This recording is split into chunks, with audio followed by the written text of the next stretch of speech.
मस्त बंधुओं, पिछले टर्न पर अपने पढ़ा था अकाउंट्स टाइप या टाइप्स ऑफ अकाउंट्स, यानी अकाउंट्स कितने प्रकार के होते हैं। व्यापारिक खातों के बारे में पढ़ा था, पर्सनल अकाउंट यानी व्यक्तिगत खाते, यानी व्यक्ति के नाम के खाते, और इनमें 3 कैटेगरी अपन ने की थी, उनको सामूहिक रूप से अपन पढ़ सकते हैं। व्यक्तिगत खाते का मतलब होता है व्यक्ति के नाम के खाते या संस्थाओं के नाम के खाते या व्यक्ति का प्रतिनिधित्व करने वाले खाते व्यक्तिगत खाते कहलाते हैं। इनको अपन ने 3 टर्म बांट करके देखा था, लेकिन अपन सामूहिक रूप से इनको व्यक्तिगत खाते के नाम से ही जानते हैं। जैसे राम का खाता, मोहन का खाता, बैंक का खाता, बीमा कंपनी का खाता, जितने भी संस्थाओं के खाते हैं या व्यक्ति का रिप्रेजेंटेशन करने वाले खाते यानी पूंजी खाता, capital account and drawings account also will be personal account. दूसरा अपन देखे थे रियल अकाउंट, इम्पर्सनल 2 भागों में बांटा था, उसका रियल अकाउंट और नॉमिनल अकाउंट। तो रियल अकाउंट के अंदर 2 प्रकार के खाते, रियल अकाउंट से मतलब है वास्तविक खाते, यानी व्यापार के अंदर 2 प्रकार, एक तो गुड्स संबंधी अकाउंट होते हैं और एक होते हैं एसेट्स रिलेटेड अकाउंट। तो गुड्स रिलेटेड अकाउंट के अंदर आपको बताया था परचेज अकाउंट, व्यापार में माल खरीदने पर when we purchase goods for sale that account will be, purchase account will be debited. यानी व्यापार के अंदर माल खरीदते हैं तो परचेज अकाउंट खोला जाता है, व्यापार में जब अपने माल बेचते हैं सेल्स अकाउंट खोला जाता है, बेचा हुआ माल वापस आएगा तो सेल्स रिटर्न अकाउंट खोला जाएगा, खरीदा हुआ माल वापस लौटाते हैं तो परचेज रिटर्न अकाउंट खोला जाता है, और बिना बिके माल के लिए वर्ष के अंत में स्टॉक अकाउंट खोला जाता है। अंत का जो माल होता है वो क्लोजिंग स्टॉक कहलाता है और वही माल अगले वर्ष का ओपनिंग स्टॉक कहलाता है। तो अपन स्टॉक अकाउंट के नाम से देखते हैं। तो रियल अकाउंट 2 प्रकार के, एक तो गुड्स रिलेटेड, और गुड्स का मतलब आपने पढ़ा था कि जो वस्तु व्यापार में उन्हें बेचने के लिए खरीदी जाती है उसको अपन माल कहते हैं। नेक्स्ट आता है एसेट्स रिलेटेड अकाउंट, यानी जो वस्तुएं व्यापार में सहायता के रूप में खरीदी जाती है उनको अपन कहते हैं एसेट्स रिलेटेड अकाउंट। यानी जिस building account, machinery account, furniture account, ये जो अकाउंट होते हैं महत्वपूर्ण रूप से, इनके अलावा अपन ने देखे थे वो अपने जिनको अपन देख सकते हैं, जिनको नहीं देख सकते हैं, जो खाते दिखाई नहीं देते हैं, जैसे महसूस कर सकते हैं। जैसे पढ़ाया था आपको goodwill account, patent account, copyright account, ये जो खाते होते हैं ये एसेट्स रिलेटेड अकाउंट में आते हैं।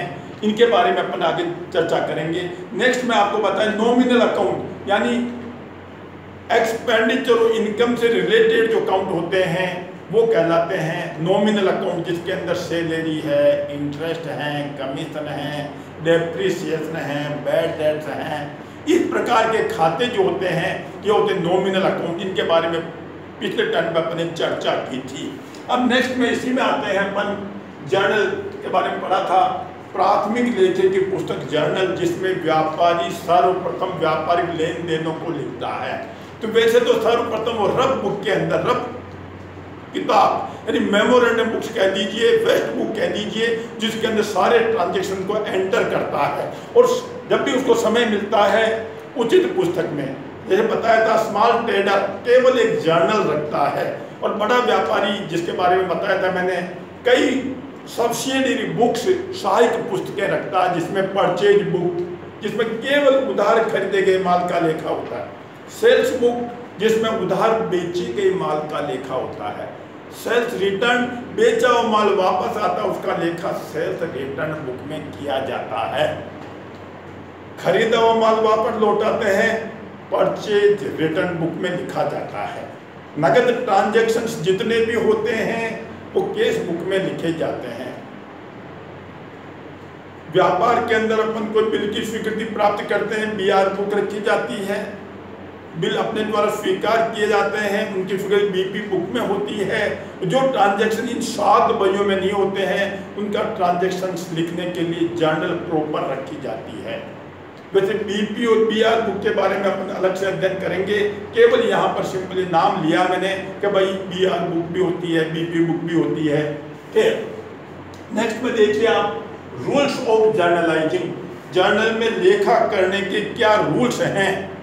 जिस प्रकार से विज्ञान के कुछ नियम होते हैं, कुछ सिद्धांत होते हैं, उसी प्रकार बही खाता के भी कुछ रूल्स होते हैं, सिद्धांत होते हैं। उनके अनुसार अपन पुस्तकों में जर्नल प्रविष्टियां करते हैं, शोधों को जर्नल में लिखते हैं। तो देखिए आप personal rules of journalising, personal account के क्या रूल्स हैं। सामान्य नियम हैं, debit the receiver and credit the giver. पाने वाले को नाम कीजिए और देने वाले को जमा कीजिए। जैसे मोहन को नीचे देखिए एग्जाम्पल दे रखा मैंने, if we gave ₹20,000 to Gopal, अपने गोपाल को 20,000 रुपए दिए, तो यहाँ पर अकाउंट जो अफेक्टेड होंगे, दो खाते खुलते हैं। गोपाल को अपन ने पैसे दिए हैं तो रिसीवर है गोपाल। अभी आप केवल पर्सनल अकाउंट के बारे में विचार कीजिए, डेबिट द रिसीवर, गोपाल को पैसे दिए हैं, गोपाल रिसीवर है या गिवर है, तो अपन विचार करें तो गोपाल को पैसे दिए थे, गोपाल रिसीवर होगा। और रिसीवर का क्या रूल है, डेबिट द रिसीवर, पाने वाले को नाम कीजिए। गोपाल को पैसे दिए हैं तो जर्नल में जो प्रविष्टि करेंगे गोपाल डीआर, जिस खाते को डेबिट किया जाता है उसके आगे डीआर लिखा जाता है। और रकम वाले खाने जो बताऊंगा जर्नल के अंदर 20,000 रुपए जिसको डेबिट किया जाएगा, तो जर्नल जब पढ़ेंगे उसमें बताया जाएगा कि जिस खाते को डेबिट किया उसकी रकम डेबिट वाले खाने में लिखी जाएगी। अभी केवल आपको रूल्स का इम्प्लीमेंट कैसे किया जाता है, अप्लाई कैसे करते हैं, उसके बारे में विचार कीजिए। तो गोपाल अकाउंट का डेबिट करेंगे, लेकिन अब आपके दिमाग में एक बात आई होगी कि सर गोपाल के आगे अकाउंट शब्द लगेगा कि नहीं लगेगा। तो इंग्लिश के नियम से देखिए, गोपाल को पैसे दिए हैं, गोपाल रिसीवर है, तो गोपाल डीआर कीजिए। व्यक्ति के नाम के साथ में अकाउंट लगाते तो एस लगाना पड़ेगा, गोपाल अकाउंट डीआर। या तो आप गोपाल के अकाउंट के साथ में एस लगाइए, गोपाल का खाता नाम है, नहीं तो गोपाल डीआर। अकाउंट लगाते हैं तो एस लगाना होगा, और अकाउंट नहीं लगाते हैं तो केवल व्यक्ति का नाम लिखा और सीधा डीआर, जिस खाते को डेबिट करते हैं उसको डीआर किया, गोपाल डीआर 20,000। तो यह है डेबिट द रिसीवर। उसी प्रकार होता है क्रेडिट द गिवर, देने वाले को जमा करो। तो दूसरे एग्जाम्पल में देखिए, if we received ₹50,000 from Govind, Govind से पैसे प्राप्त किए हैं, गोविंद यहाँ पर गिवर है। और गिवर के बारे में रूल्स बताया था, क्रेडिट द गिवर, तो देता उसको सीआर कीजिए। तो यहाँ पर एक देखिए, गोपाल से पैसे आ रहे हैं। अब रूल्स देखेंगे रियल अकाउंट का क्या है, थोड़ी देर रुकिए। पहले पर्सनल अकाउंट के बारे में विचार कर रहे हैं। गोपाल गिवर है और गिवर को क्या करते हैं, क्रेडिट करते हैं। लेकिन एक बात है, जिस खाते को अपन डेबिट कर रहे हैं उसके सामने डीआर लगाया था, लेकिन जिस खाते को क्रेडिट करते हैं उसके आगे सीआर लिखने की आवश्यकता नहीं है, बल्कि उसके पहले क्या लगाया जाता है, टू शब्द का प्रयोग करते हैं। जर्नल के बारे में विचार विस्तृत करेंगे, उस समय अपन इसका बात विचार करेंगे। तो सबसे पहले देखिए, गोविंद गिवर है और जिस खाते को क्रेडिट करते हैं उसके पहले क्या शब्द का है, टू शब्द का प्रयोग किया जाता है। तो टू गोविंद 50,000 उसके क्रेडिट पक्ष में लिखे जाएंगे, सीआर वाले खाने में लिखेंगे 50,000। तो देखिए वापस एक बार, डेबिट द रिसीवर, पाने वाले को अपन नाम करते हैं और देने वाले को सीआर करते हैं, क्रेडिट करते हैं, क्रेडिट द गिवर।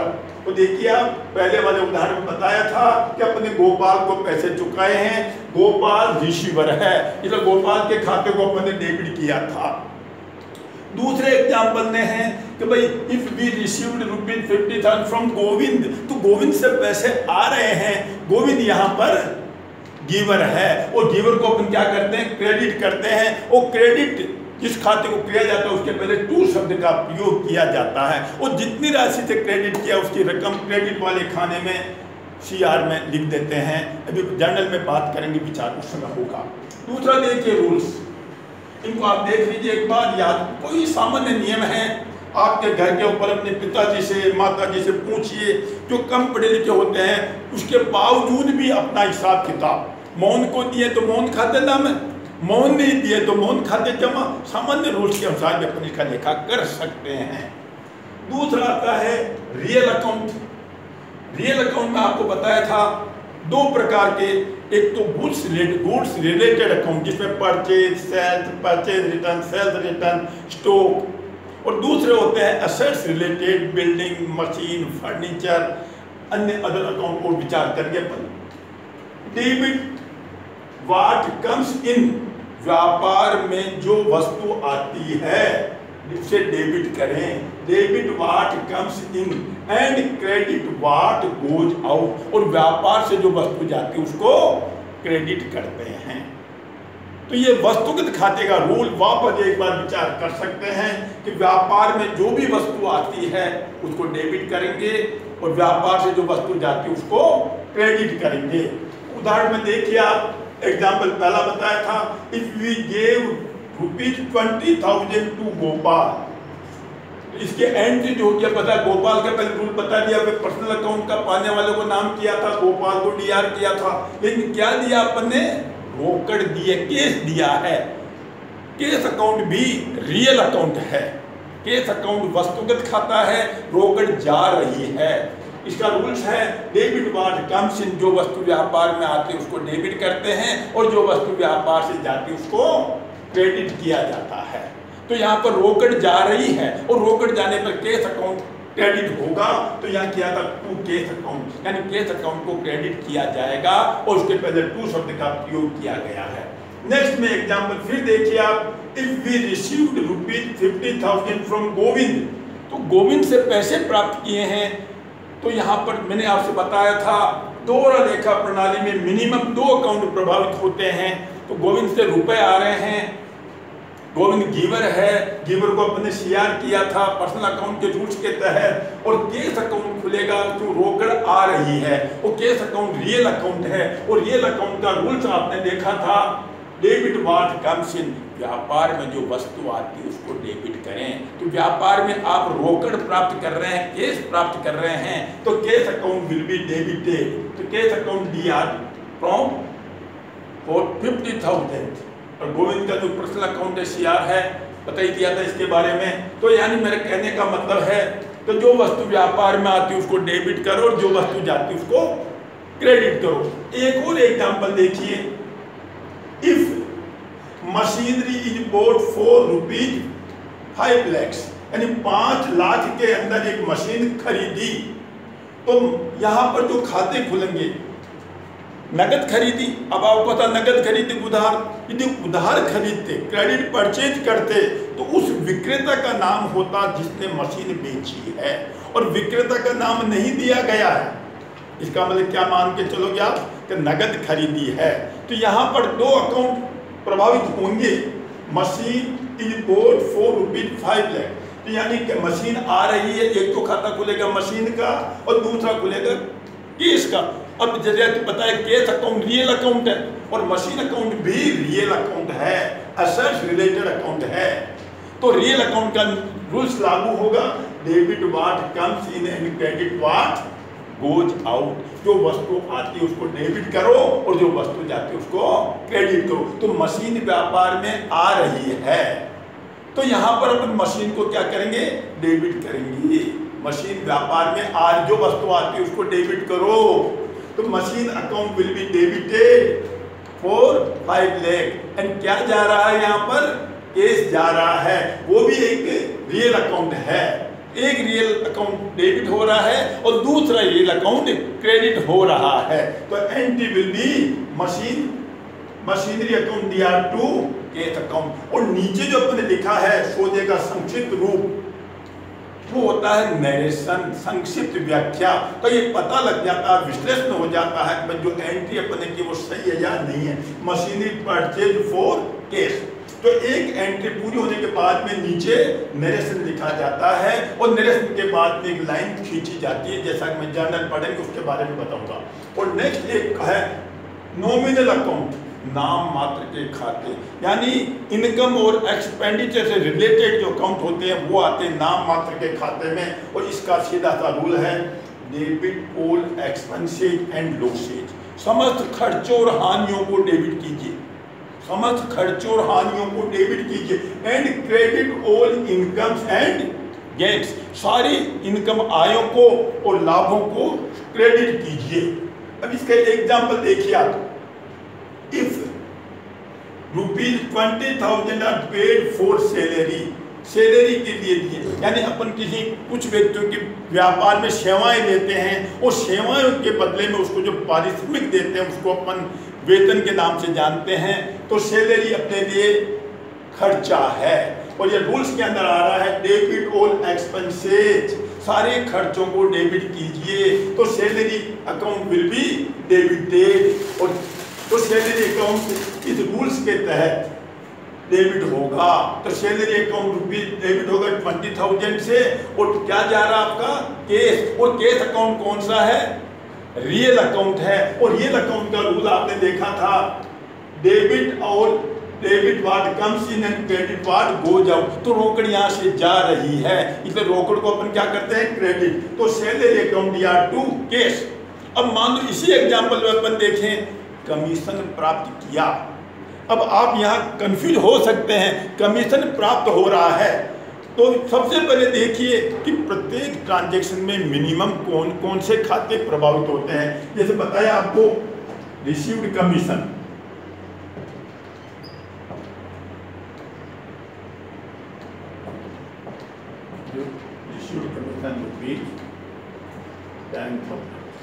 अब देखिए आप रिसीव्ड कमीशन ₹10,000, 10,000 का कमीशन प्राप्त हुआ। अब यहाँ विचार करें तो दो खाते प्रभावित होंगे। एक तो कमीशन के रूप में क्या आ रहा है, केस आ रहा है। एक खाता खुलेगा case account and another account will B commission account. अब यहाँ थोड़ा सा कंफ्यूज होंगे आप, कमीशन आ रहा है। अब यहाँ ये देखना कि कमीशन अकाउंट कौन सा खाता है, ये विचार करो आप। कमीशन आ रहा है, बहुत से इसको वस्तुगत खाता मान लेते हैं, रियल अकाउंट मान लेते हैं और ये नियम लगा देते हैं डेबिट वाट कम्स इन, यानी कमीशन आ रहा है कमीशन को डेबिट करेंगे। नहीं दोस्तों, इसके लिए कमीशन अकाउंट एक इनकम रिलेटेड अकाउंट है, आय नॉमिनल अकाउंट है। तो कमीशन अकाउंट जो है वो नॉमिनल अकाउंट। देखिए आप, कमीशन एक इनकम रिलेटेड अकाउंट है, नॉमिनल अकाउंट, और केस अकाउंट है रियल अकाउंट। तो सबसे पहले किसी भी ट्रांजैक्शन का आप एक्सपेंशन करते हैं तो सबसे पहले देखेंगे कि उस सौदे में, उस ट्रांजैक्शन में कौन कौन से खाते प्रभावित होंगे।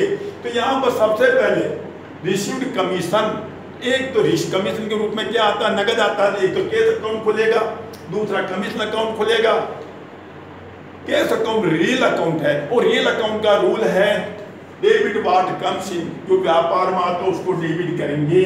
तो cash account will be debited for 10,000 and commission कौन सा है, nominal account. And commission received हुआ है, कमीशन अपने इनकम है, इसे credit all incomes and gains, लाभों को क्रेडिट करेंगे। तो यहाँ कमीशन अकाउंट भी क्या होगा,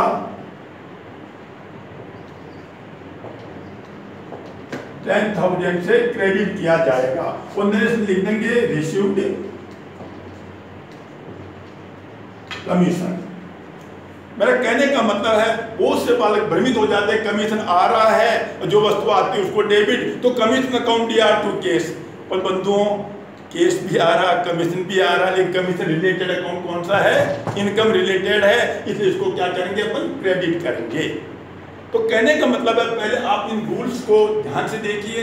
प्रत्येक सौदे के सबसे पहले विचार करेंगे कौन कौन से खाते अफेक्टेड होंगे और कौन सा खाता पर्सनल है, रियल है या नॉमिनल है, इनको विचार करो। उसके बाद में अपने विचार करना रूल्स क्या होगा, तब जाकर के अपन जर्नल में जब एंट्री करेंगे तो आपको उसमें एंट्री करने में बड़ी सुविधा हो जाएगी।